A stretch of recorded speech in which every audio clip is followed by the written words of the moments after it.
Ano nga ba ang kaibahan ng physically blind sa spiritually blind? Tara, pag-usapan natin. Ang physically blind, ito yung mga literal na bulag na walang makita.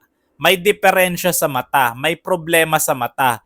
Para magamot ito, kinakailangan ng operasyon o kung anumang treatment. Basta ganon, wala talagang makita. Pero mas malala ang spiritually blind.